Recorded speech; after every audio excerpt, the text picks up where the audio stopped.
Alright guys, so here we have a yo-yo. It's defined as a simple wheel and axle.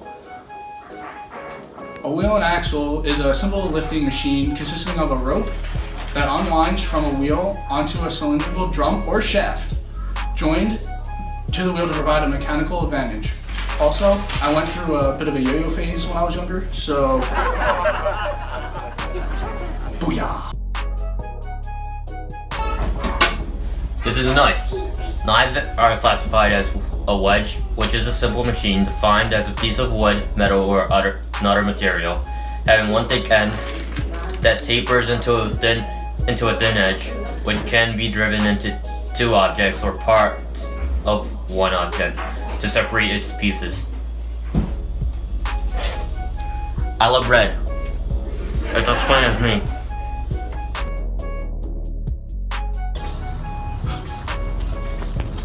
Man, I wish I had a water right now. That was convenient. Oh, where's mine? So this is a water bottle, and the screw is the cap. So a screw is an inclined plane wrapped around a cylindrical post, and then 3, 2, 1, go.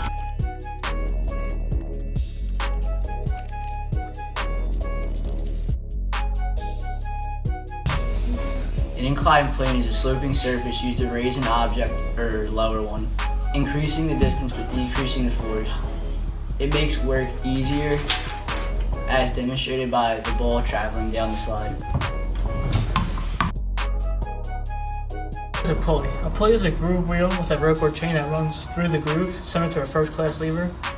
These chains or ropes perform a specific action, like lifting up the shade or lifting it down. Another one. This is a scale. It's a first-class lever because the fulcrum, which is here, is between the effort force, which is this plate, and the resistance force, which is the book. With this, you can find and accurate and precise scientific measurements. In a second-class lever, the resistance is located between the effort force and the fulcrum. A door is an example of a second-class lever because the hinge is the fulcrum. The resistance force is the door. The effort force is opening the door.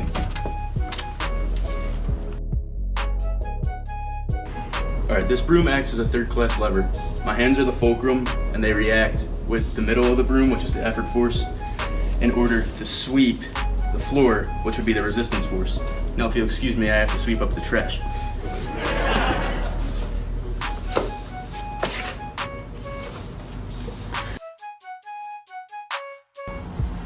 Alright, so here's step 1. We're using the yo-yo as a wheel and axle. So in step 1, I'll hold it back and then let it go and it'll hit the ball.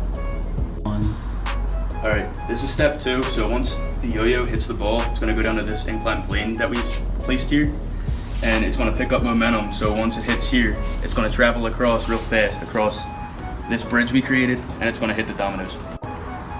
This is our third step. After the ball gets done rolling down the inclined plane and across this ramp, it's going to come in contact with these dominoes and move momentum to them.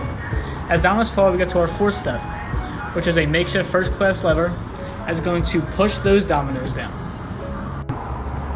So the energy from step 4 will transfer into the domino stairs, making step 5, and step 6 is the ball traveling down the ramp. So as the ball travels from step 6, it goes into step 7, which hits the seesaw, and then it hits into step 8, which is a second-class lever, thus sending the case.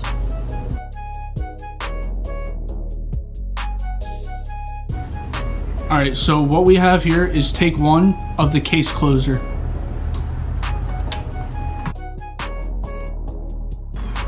Alright, this is take 2 of the case closer.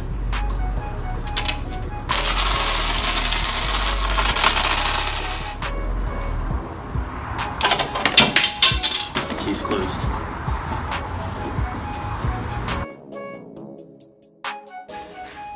Alright, so here we have a wheel and axle. It's defined as a... This is a knife. Knives are classified as a wedge, which is a simple machine defined as a piece of wood, metal, or other material having one thick end. That tapers. I forgot to do that. I forgot. All right. Oh, yeah, what?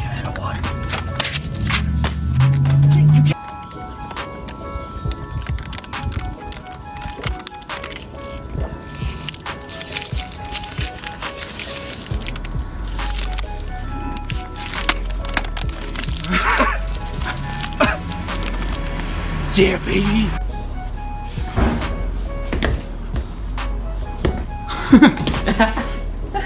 We don't have time. Yeah, we do. I think that was in it though, but you're like so mesmerized by it.